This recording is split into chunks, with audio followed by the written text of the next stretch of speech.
Here at the historic Farish House in downtown Phoenix, I'm Richard Rellis here with columnist Bob Robb.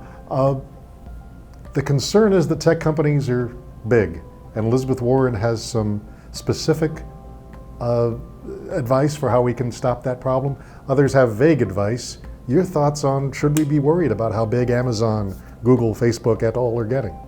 I don't think the bigness is the issue. It's the privacy concerns. It's these companies souping up large volumes of data about all of us and tracking us on social media and then figuring out how to make a buck off of that. And my own view is that the government needs to create a quasi-property right in our data, where we own and control our data. And big tech can't track us or monetize our data without our explicit permission, and they can't make giving them that permission a condition of accessing their services. If we do that, then I don't think their size matters, and I don't think government is in a good position to decide, for example, whether it's good that Facebook, WhatsApp, and Instagram have common ownership because of the synergies involved, or whether that stifles innovation. That's just not something that government's good at ascertaining. Right, that once the consumer, with eyes wide open, gives up that, agrees to allow that company to use their data, then you think we'd be fine, the companies would be fine. And government isn't in a position to really make those fine distinctions. I mean, if you break up the companies, you're just going to have more companies doing the same thing that's offensive. But the other thing this whole exercise has exposed to me is how badly fragmented our antitrust enforcement is.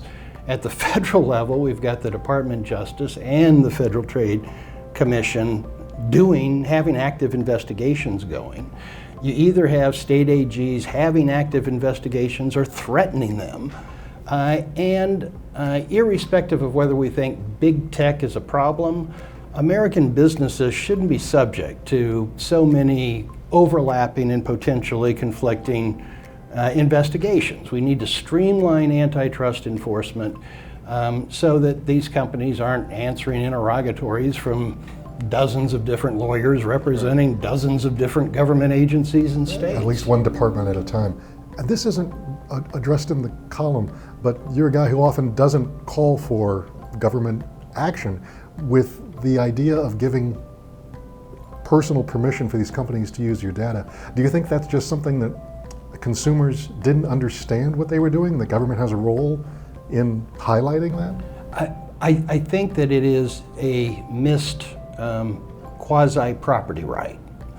And in reality, even when you give permission now, it's virtually involuntary. I mean, if you want access to these services, you basically need to give permission. And if you want to take advantage of the partial opting out, you need to be technologically sophisticated and patient because they don't make it easy.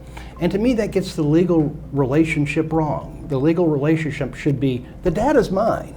If you want to use it, you need to seek my permission and maybe even pay me for it. I mean, perhaps not all the monetization should go to the big tech companies as opposed to the people creating the value, which is the data and the way in which we use social media. Right, to sort of correct and right size. So I do believe that this is a place where government needs to step in, establish a quasi-property right, and enforce it.